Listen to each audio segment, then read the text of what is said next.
বর্তমান সময়ে ঋণ নেই এমন মানুষ নেই বললেই চলে।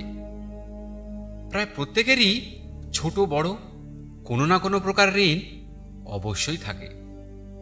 আর এই ঋণের জাল এমন একটা জাল, যে জালে মানুষ যদি একবার আটকা পড়ে তাহলে সেখান থেকে বেরিয়ে আসা খুবই অসাধ্যকর একটা ব্যাপার।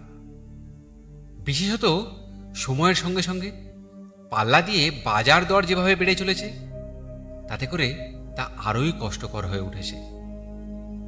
আজ থেকে ঠিক 7 বছর আগে আমিও ঋণের জালে ভীষণভাবে জড়িয়ে গেছিলাম। না শান্তিতে খেতে পারতাম, আর না নিশ্চিন্তে ঘুমাতে পারতাম।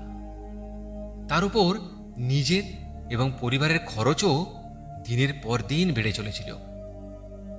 সব মিলে জীবন যেন একটা অজস্র চাপের ধারে দাঁড়িয়েছিল। মাঝে মাঝে মনে হতো নিজেকে শেষ করে দিই, কিন্তু তখনই মা বাবার করুণ মুখটা চোখের সামনে ভেসে উঠত। ভাবতাম, যারা নিজেদের সর্বস্ব বিকিয়ে আমাকে ভবিষ্যতের লাঠি হিসাবে পাশে পেতে চেয়েছে, আর তাদেরকেই শেষ জীবনে এই দুরবস্থার মধ্যে ফেলে চলে যাব। নিজের মনকে শক্ত করলাম, আর দাদুর বলা কয়েকটা পরামর্শ মেনে চলতে শুরু করলাম। যে পরামর্শগুলো মানার ফলে আমি খুব দ্রুতই সেই লোনের জাল থেকে বেরিয়ে আসতে পারি।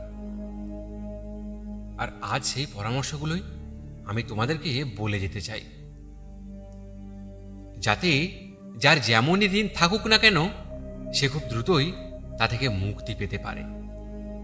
ভিডিওটা আমাদের প্রত্যেকের জীবনে আজ না হোক কাল অত্যন্ত গুরুত্বপূর্ণ ভূমিকা পালন করবে। তাই একটু স্কিপ না করে সম্পূর্ণটা দেখার অনুরোধ রইল। আর যদি গুরুত্বপূর্ণ মনে হয় তাহলে বন্ধুদেরকে শেয়ার করে তাদের উপকার করো। প্রথমত, ঋণ নিয়ে ঋণ শোধ করা বন্ধ করতে হবে। আমরা প্রায় প্রত্যেকেই সময় মতো একটা ঋণ শোধ করতে আর একটা ঋণ নিয়ে নিই, তারপর সেটা শোধ করতে আবার আর একটা ঋণ। এভাবে দিনের শেষে দেখবে তুমি শুধু সুদের টাকাই মেটাচ্ছ। আসল ঋণ যেমন ছিল তেমনিই রয়ে গেছে।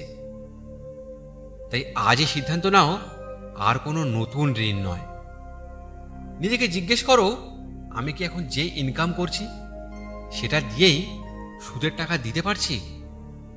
যদি উত্তর না হয় তাহলে আর কোনো ঋণ নিও না, না হলে এরপরে আর কোনো রাস্তা থাকবে না।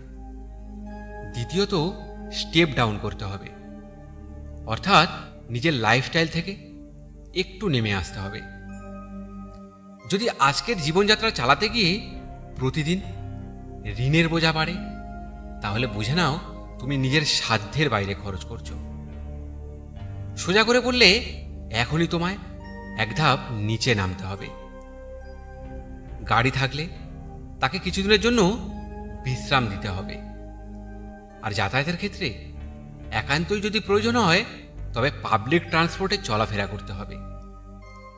বড় ফ্ল্যাটের ভাড়া বেশি, তাই ছোট ফ্ল্যাটে এসো, কিংবা ঘর ভাড়া কমাও। তোমার ব্যবসা বড় কিন্তু চলছে না, বন্ধ করে দাও বা ছোট করে নাও, নইলে চাকরি খুঁজে নাও। অহংকার ত্যাগ করো, সমাজ কি বলবে সেটা বাদ দাও। যারা হাসবে তাদের হাসতে দাও। মনে রেখো, লোন বা ইএমআই নেওয়া লজ্জার কিছু নয়, কিন্তু সেটা না সামলে ডুবে যাওয়া মানেই পুরো পরিবার নিয়ে ধ্বংস হওয়া। সেটাই হলো আসল লজ্জার। তৃতীয়ত, প্রাইভেট লোন দাতাদের থেকে সাবধান হতে হবে।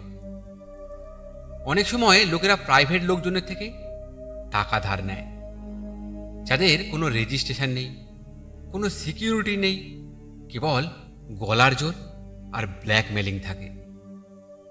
যদি এমন কারো থেকে লোন নিয়েও তুমি এখনো শোধ করতে না পারো, ভয় পেও না, তাদের সামনে দাঁড়াও, সাহসের সঙ্গে বলো, হ্যাঁ, তোমার থেকে আমি ঋণ নিয়েছিলাম, ব্যবসায় লগ্নি করেছিলাম, লোকসান হয়েছে, তবে চিন্তা নেই, আমি পালাবো না, ধীরে ধীরে শোধ করব।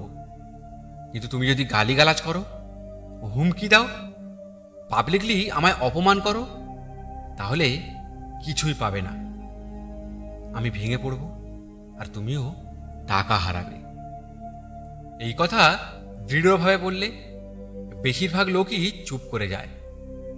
তারপর তুমি ধীরে ধীরে মাসে মাসে ছোট্ট কিস্তিতে টাকা পরিশোধ করো। চতুর্থত, মনকে শান্ত করতে হবে। মনে রেখো, এটা জীবনের পরীক্ষা।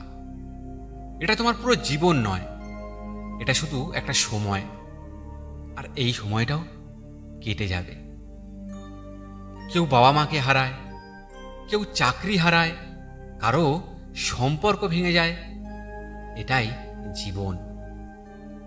তুমি এখন শুধু একটা পরীক্ষা দিচ্ছ, তাই নিজের মনকে শান্ত করো, ধৈর্য ধরো, ঈশ্বরের উপর বিশ্বাস রাখো, নিজের কর্মে মন দাও। এই সমস্যার থেকে বেরিয়ে আসার পথ ঠিকই খুঁজে পাবে।